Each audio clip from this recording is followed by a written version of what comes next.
6 hours before any of it happened, Ren Doyle was standing in the produce aisle of a grocery store 2 towns over, trying to decide between 2 nearly identical bags of dog food, when her phone rang with a number she recognized as Deke Marsh and Oppo's. She let it go to voicemail. She always let calls go to voicemail first, another old habit, one that had started as tactical patience and had simply never left her, the way some habits outlive the reasons for them. She listened to it standing in the checkout line, the cashier scanning a rotisserie chicken and a bag of kibble while a recorded version of Deke and Oppo's voice, tight with irritation, explained that his walk-in had died sometime around 6 and if she didn't and Oppo's get out there tonight he was going to lose $400 of protein powder, and the smoothie bar upstairs was going to smell like spoiled milk by Thursday.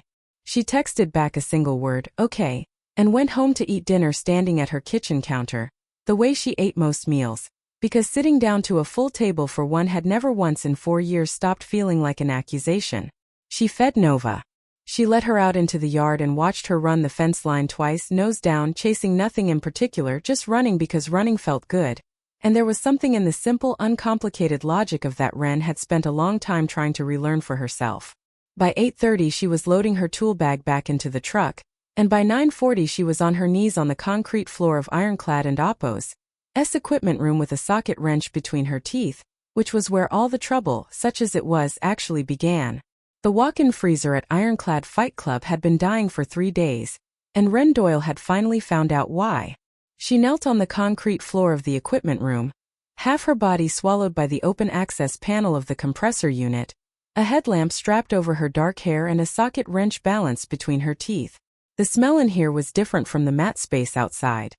Less sweat and rubber, more ozone and old coolant, a chemical bite that stuck at the back of the throat. She didn't and Oppo's mind it. She and Oppo's smelled worse. She and Oppo's smelled things that made industrial refrigerant smell like a spring meadow, and she and Oppo's trained herself a long time ago not to let her mind wander toward the comparison. Mostly she succeeded. It was 9:40 on a Tuesday night, mid-November, and the strip mall outside was a graveyard of dark storefronts except for the buzzing sign above Ironclad and Oppo's door. She and Oppo's taken the emergency call at 6. The owner, a gravel-voiced ex-fighter named Deke Marsh, had left her a voicemail that amounted to the smoothie bar upstairs and my protein stock are both going to spoil if you Don and Oppo's get here tonight, and she and Oppo's told him she and Oppo's swing by after her last job. She always took the after-hours calls. Nobody haggled with you at 10 at night. Nobody made small talk either. That was the real prize. Her hands were rough in a way that no soap fully undid. Callus over callus, a thin white scar tracing her left knuckle where a fan belt had opened her up 2 winters ago. Grease worked so deep into the creases of her palms it looked less like dirt and more like tattoo ink. She liked her hands this way. They told an honest story. Fix something broken instead of breaking something whole was a phrase she and Oppo's never said out loud to anyone, but it lived in her like scripture. She found the failed capacitor exactly where she expected, behind the fan motor, swollen at the seams the way capacitors get right before they quit for good. She pulled it, set it in her palm, turned it over once, and dropped it into the canvas bag at her hip with a soft clink against her other tools. And quote, just the cap and quote, she murmured to herself, the old habit of narrating her own hands. And quote, swap it, test it, go home, feed the dog. And quote, she was 32. Her right knee had the personality of a woman 15 years older, courtesy of a bad landing on a rooftop insertion outside Jalalabad that nobody back home had ever fully understood, not even in the vague, respectful, thank you for your service way people tried. Her shoulder clicked when she reached overhead. The army had given her a body that ached like a much older woman and Oppo's and a D214 that closed a door behind her with a soft, final click, and in exchange it had given her 4 years of a kind of quiet competence that civilian life had no earthly use for. So she fixed things. Compressors, condensers, the odd industrial oven. She kept her head down, her invoices reasonable, and her opinions to herself, and in 4 years of doing this work in this city, nobody had ever once looked twice at her. Beyond the equipment room, Ironclad and Oppo's main floor stretched out under buzzing fluorescence, 4,000 square feet of black matte flooring, a cage in the far corner under a drop ceiling of hanging bags, mirrors along one wall reflecting the emptiness back at itself twice over. It was a temple built for aggression and sold, mostly, to accountants who wanted to feel dangerous on Tuesday nights.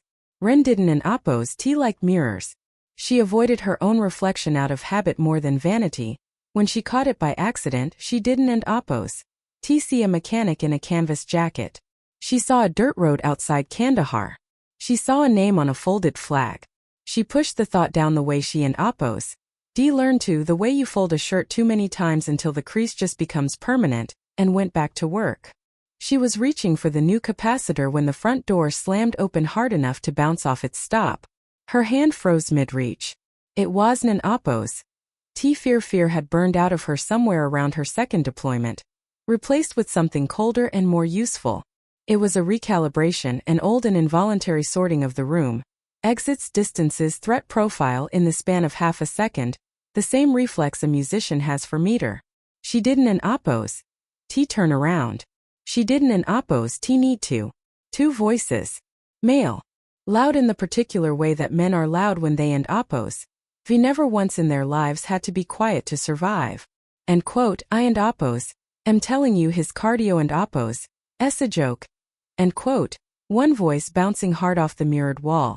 And quote, I could feel him gassing in the second round. And quote, he and oppose s not gassing Bryce. He and oppose s28.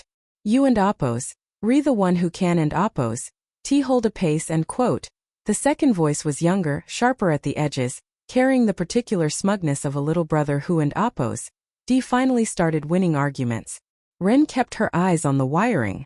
In her head, without consciously deciding to, she mapped the space. Front door 60 feet behind her, 12:0 and oppose, clock. Side exit by the water fountain, 20 feet to her left. Her tool bag was heavy enough to be useful, but distance was the real weapon always. She breathed the spike of adrenaline back down into the dark, familiar drawer where she kept it and returned to the wire in her hand. Just guys, she told herself. Civilian guys. Bare feet slapped onto the mats. She glanced over her shoulder once, and clocked them the way she clocked everything. Fast, thorough, professional. Tate and Bryce Kessler. She didn't and oppose T know their names yet, but she and oppose D know the type anywhere in the world.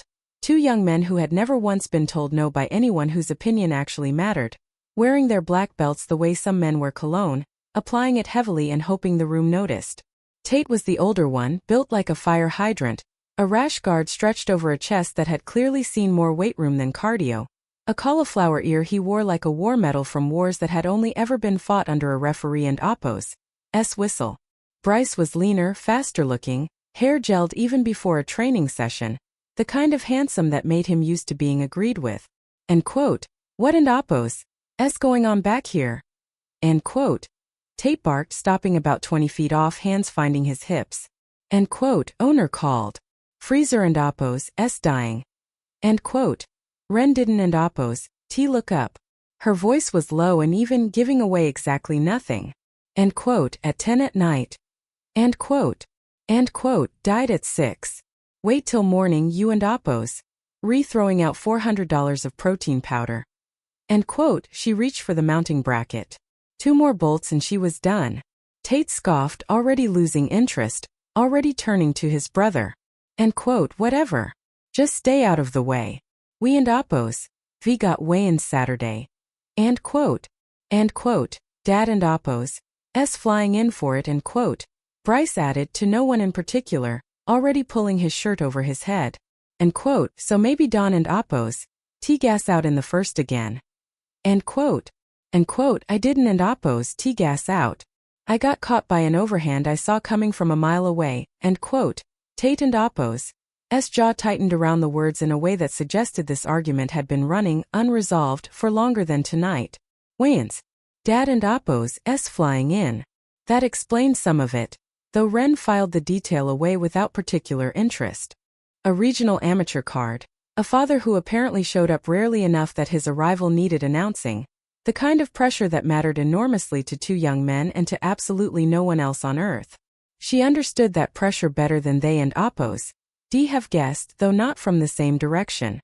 She and oppose D known what it was to need to prove something to a room, to a father, to a name on a wall.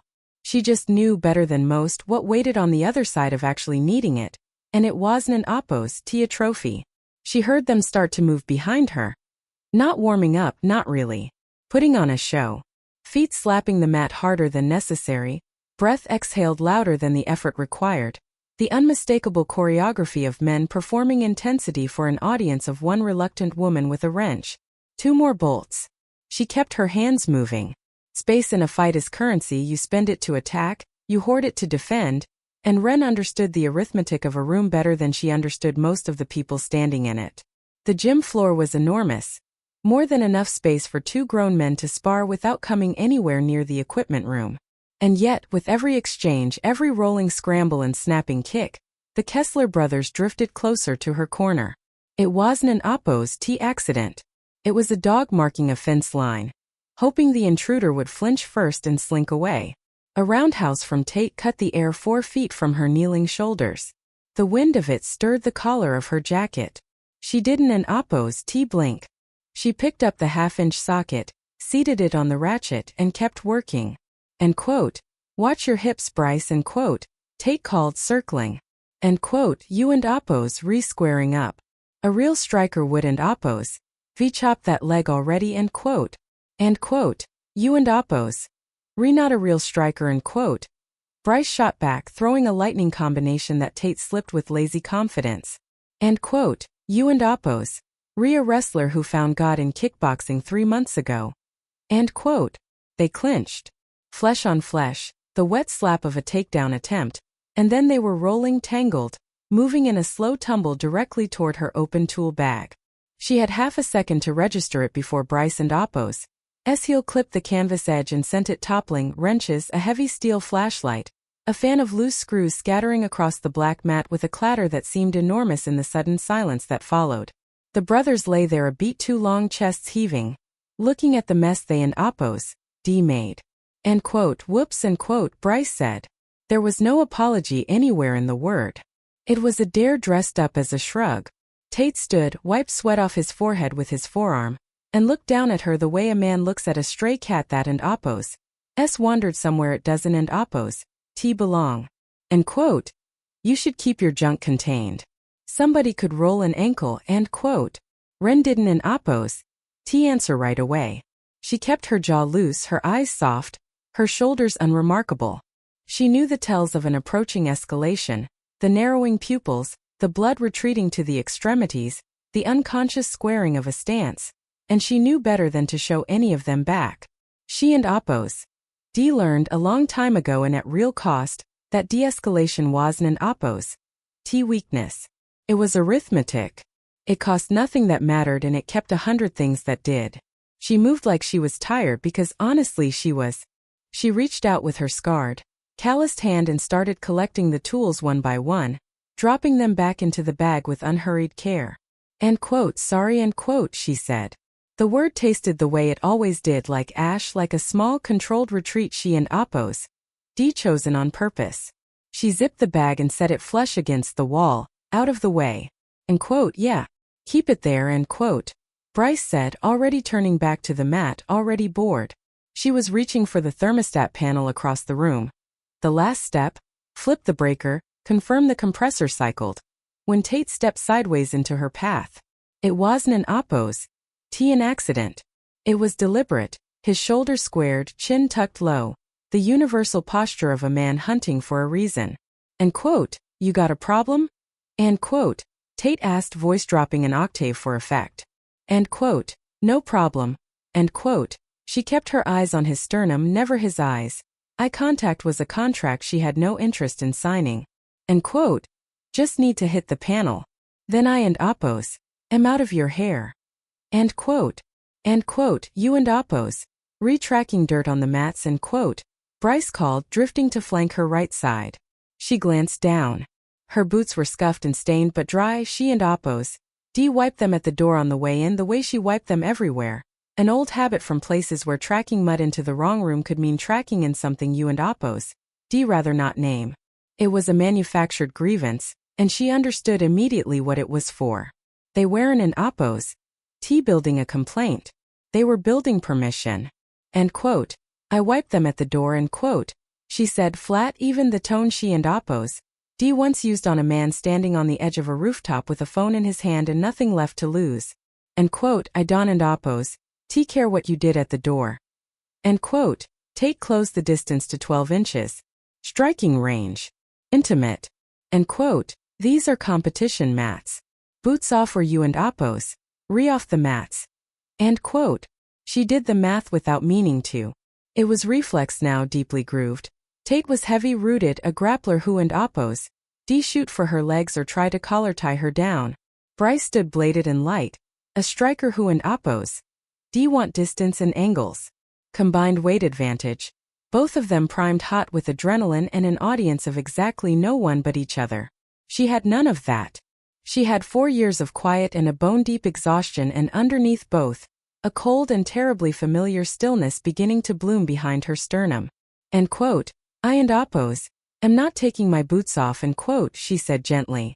End quote. I and Oppos I'll stay on the hardwood. I just need the panel. End quote. She stepped left, trying to route around him. He mirrored her, closing the gap again, and put a flat hand in the center of her chest and shoved. It was meant to send her stumbling. It was meant to make her look small in front of an audience she didn't and Oppos T even want. She didn't and Oppos T move. The force met the structure of her, dropped a half-inch into her hips and simply stopped, the way a wave stops against a breakwater. It wasn't and Oppos T built to move. Tate and Oppos S eyes flickered. A small involuntary confusion, the recognition that whatever he and Oppos D just pushed was heavier and denser than the woman it appeared to be. End quote. Take your hand off me, end quote, she said. The gravel was gone from her voice now. What replaced it wasn't an Oppos T loud. It was absolute, the sound of a steel door finding its latch. Bryce, misreading his brother and Oppos S hesitation as playing around, closed in on her other flank. End quote. Hey. He told you to back off. End quote. She didn't and Oppos T look at him. Her focus had narrowed, sharp and total, onto the space just past Tate and Oppos S sternum, the place she and Oppos D learned a long time ago to look, not into a man and Oppos S eyes which lie but at the small tells his shoulders and hips can and Oppos T help but tell the truth about. End quote. I and Oppos am working, end quote, she said. End quote. I and Oppos am leaving in 2 minutes. Move, end quote. Tate and Oppos S face twisted, his ego needing an answer for the failed shove, especially with his little brother watching. End quote. Or what? You gonna hit me with a wrench, sweetheart? End quote. He reached for her jacket. Lapels first, the oldest, sloppiest entry there is, meant to control her posture and drag her down to the mat where his weight would finally matter. He never got there. Somewhere behind her ribs, a door she and Oppos D kept bolted for 4 years came open, and it wasn't and Oppos T a decision so much as a fact, arriving the way weather arrives. For a fraction of a second, less than that, really a flicker too fast to register as a memory and gone again before she could name it, she was somewhere else. Metal under her knees instead of mat flooring. The particular copper smell of a torn artery, not unlike the smell of the dying compressor she and Oppos D had her hands in 20 minutes ago, close enough that some old, unlockable part of her brain filed them under the same heading. Dust in her teeth. The weight of another person and Oppos S blood soaking warm through the knee of her pants, and her own hands steadier than they had any right to be, working fast over a wound that didn't and Oppos T care how young the soldier underneath it was. A voice she hadn't an Oppos T heard in 4 years saying her call sign like a question. Document doc, stay with me. And then it was gone, folded shut as fast as it had opened, and she was back in a fight club under buzzing fluorescence with a man and Oppos S hand 6 inches from her collar. Violence is a language. Tate had just spoken it fluently without meaning to, and something in her that had spent 4 years pretending it had forgotten the grammar answered back before she told it to. Her left hand came up, not a fist, a rigid wedge, and parried his reaching arm inside, deflecting it wide. Instead she stepped into the space he and Oppos D just vacated, slid her lead foot behind his ankle, and drove the heel of her palm upward into the center of his sternum with the kind of structural, unhurried force that has nothing to do with anger. Tate and Oppos S feet left the ground. He hung there for a suspended half-second, his face rearranging itself from arrogance into shock, and then the mat took him hard, the air leaving his lungs in one violent exhale. He lay there gasping like something pulled up from deep water, his diaphragm locked, staring at the ceiling he hadn't meant to be looking at. It had taken less than a second start to finish. She didn't T paused to consider it. There were still 2 threats in the room, and threat assessment doesn't T stopped to admire itself. She pivoted on her heel toward Bryce. The slouch was gone from her shoulders.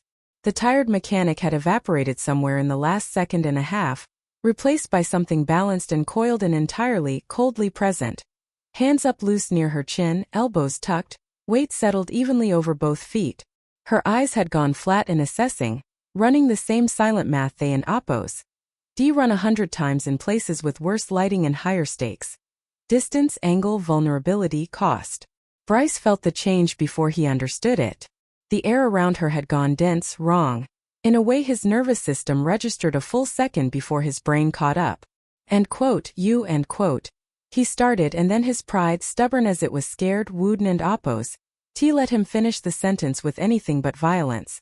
He threw a fast 1-2 jab, cross, clean, textbook, the kind of combination that would V scored well in a sanctioned bout and was almost sweetly predictable outside one.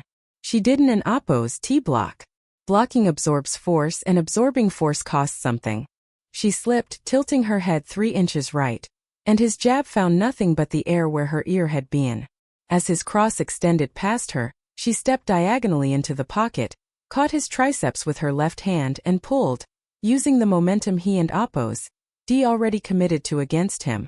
He stumbled forward, face suddenly entirely unguarded. She brought her elbow up in a short vicious arc and stopped it a 1/4 inch from the skin beneath his right eye.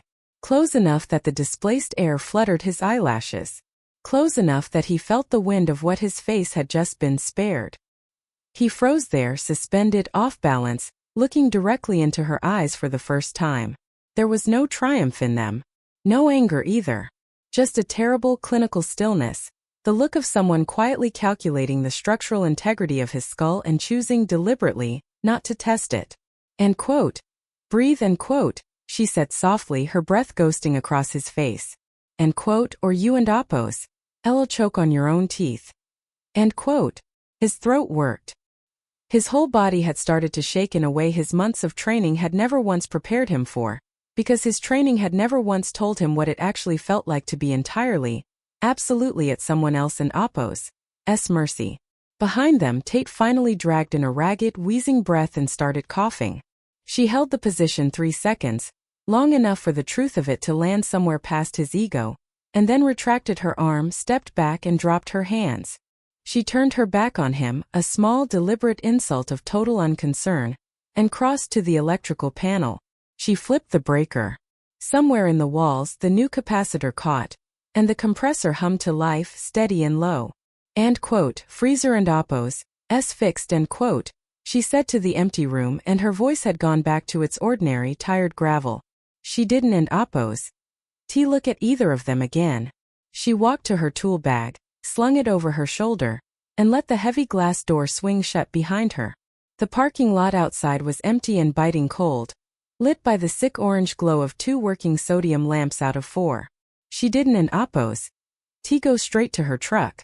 She set the tool bag down by a concrete trash bin and leaned her forearms against the cold stone, closing her eyes. This was the part nobody ever showed. Not the fight was easy, the fight was just muscle memory doing a job it had been paid once to do very well. This was the bill that came due 3 minutes later. Her hands started to shake, a fine tremor that spread quickly to her wrists. It wasn't fear. It was cortisol and adrenaline with nowhere left to go.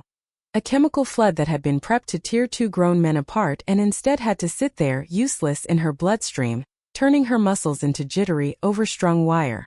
She breathed in for 4 counts, held for 4, out for 4.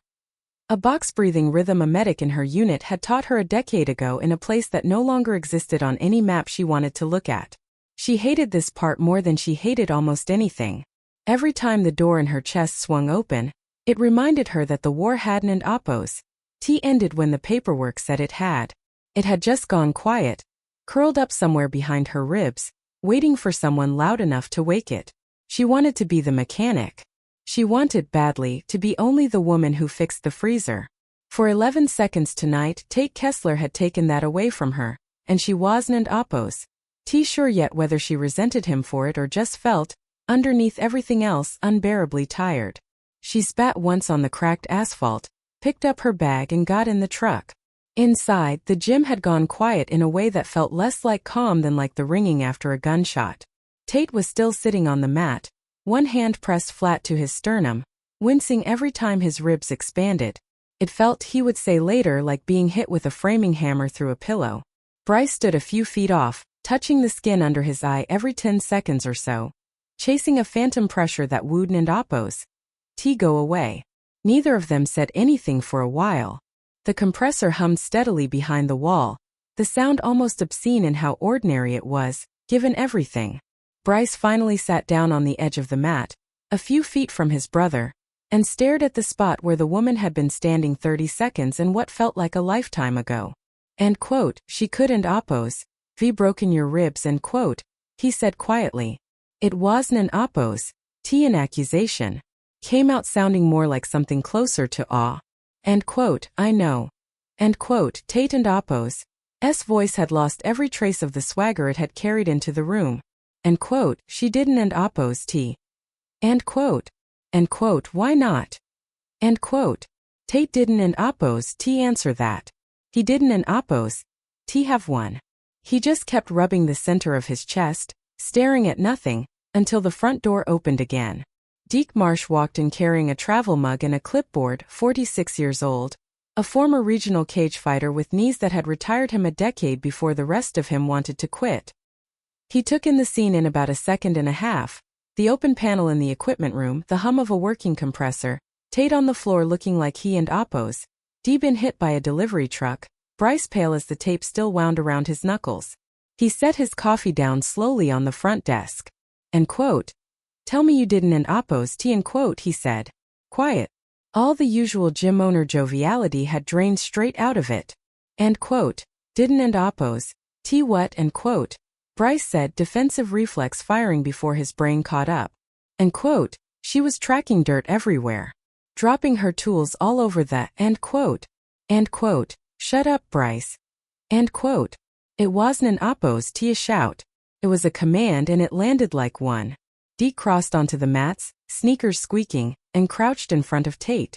End quote. Where and oppose? She hit you. End quote. End quote. She didn't and oppose. Hit me, end quote. Tate mumbled, not meeting his eyes. End quote. I don't and oppose. Know what she did. Sucker punched me, maybe. End quote. End quote. She didn't and oppose. Sucker punch you. End quote. Deke pointed one finger flatly at Tate and oppose's chest. End quote. If she and oppose punched you, you and oppose have broken ribs. That and oppose a palm strike to your sternum. Stops your breathing on purpose, doesn't and oppose break anything permanent. She swept your leg on the way down too, didn't and oppose she. End quote. Tate and oppose silence answered for him. Deke straightened, looked at Bryce.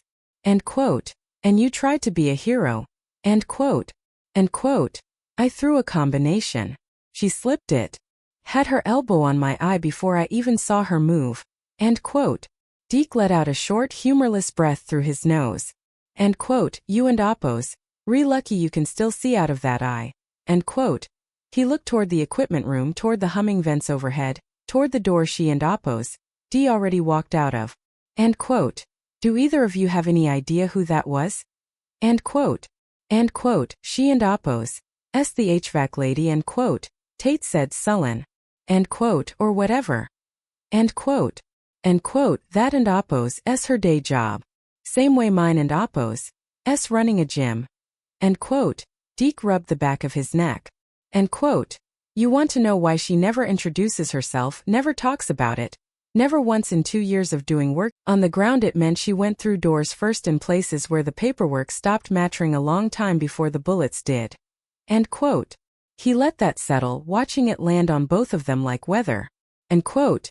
You two roll around in here, win a regional card, and you start thinking you understand violence. You don and oppose You You understand a sport. A sport has weight classes and a referee and 12-ounce gloves, and a soft mat to land on when it goes wrong. What she knows doesn't and oppose. T have any of that. End quote. He picked his coffee back up. End quote. I keep her number because she does honest work and charges a fair price, and because frankly, she deserves one corner of this city where nobody bothers her. You just spent 15 minutes bothering her.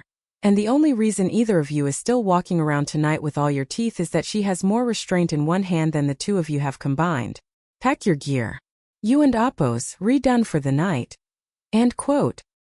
He turned back toward the equipment room, toward the panel she and Oppos, D left closed and tidy, the mats around it. He noticed, without saying anything, perfectly clean. End quote. And tomorrow, end quote. He added, not looking back, end quote.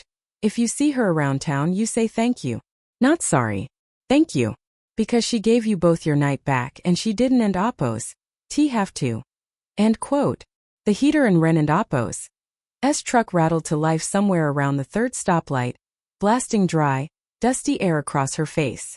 The shaking in her hands had settled into a dull, aching stiffness by then, the way it always did 20 minutes or so after the door slammed shut behind her chest again.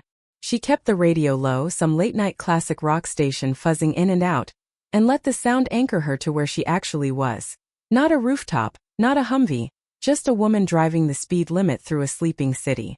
She thought about the kid and Oppos, S face, Bryce and Oppos, S when her elbow had stopped a quarter-inch short. She knew that look. She and Oppos, D seen it on faces a lot younger than his, in places where nobody got the courtesy of a stopped elbow. It was the look of a person understanding all at once that their continued existence was a mercy being extended to them by someone else and Oppos' choice. She hated putting that look on anyone, even an arrogant 22-year-old who and Oppos' D earned a piece of it fair and square. She didn't and Oppos' T examine why that mattered to her. It just did. 20 minutes later she turned into the gravel driveway of a small rented house on the edge of town, its porch sagging gently to the left, its yard, unlike everything else about the place, meticulously kept. Before she and Oppos' D even killed the engine she heard it. The frantic rhythmic thump of a tail against a door frame. She smiled. It was small, and it reached her eyes anyway, the tension finally leaving her shoulders in one long exhale. She grabbed her bag, let herself in, and a 70-pound dog with one ear chewed down to a stub, a scrap of a fight she and Oppos' D found her in the middle of at a kill shelter 2 winters back, threw her whole hindquarters into a wiggle of pure uncomplicated joy. End quote. Hey Nova. End quote. She dropped to a knee despite the twinge in it, and buried both grease-stained hands in the dog and Oppos' rust-colored fur. Nova didn't and Oppos' T care about the switch. She didn't and Oppos' T care what Ren and Oppos' hands were capable of or how fast they moved or what she and Oppos' D once done for a living in places whose names never made it onto a map at the grocery store. She only cared that Ren had come back through the door, the same as every night, and pressed her heavy head into Ren and Oppos' knee like that was the only fact in the world that mattered. Ren fed her, scrubbed the grease off her own hands at the kitchen sink until the water ran clear and her knuckles were pink and raw, and dried them on a towel that had seen better decades. She stood at the window a while, looking out at a yard gone silver under the moon, and let the last of the adrenaline finish leaving her, slow and hollow, the way it always did. She thought about the freezer, now humming steadily 2 miles away, full of protein powder that would keep. She thought about Deke, who would probably tell some version of the story to whoever asked, and about the brothers who and Oppos' D almost certainly tell a different one to their friends. She got lucky we let her off easy, it wasn't and Oppos' T a big deal. She found she didn't and Oppos' T mind either version. She and Oppos' D never needed the story told right. She and Oppos' D only ever needed it to be over. She sat down in the one good armchair in the living room. Nova circled twice and dropped heavily across her feet, chin resting on Ren and Oppos' boot exactly the way she did every night. She was a mechanic. She fixed broken things, compressors, transmissions, the occasional overconfident young man who and Oppos' D forgotten or never learned exactly how much mercy costs the person extending it. Mostly, though, on quiet nights like this one, she was still working on fixing herself, one unremarkable day at a time, and finding, some nights more than others, that the work was slowly, stubbornly holding. Her phone buzzed once on the arm of the chair before she let herself drift off. A text from a number she didn't and Oppos. T have saved Deek and Oppos. S she and Oppos. D guess from the area code. You good? She looked at it a long moment, thumb hovering, then typed back 3 words and set the phone face down on the side table. Freezer and Oppos S fixed. Good night. Outside, the wind picked up against the siding, the same wind that had rattled a different building 3 hours earlier, and inside, for the first time all night, everything was exactly as quiet as she and Oppos, D wanted it to be.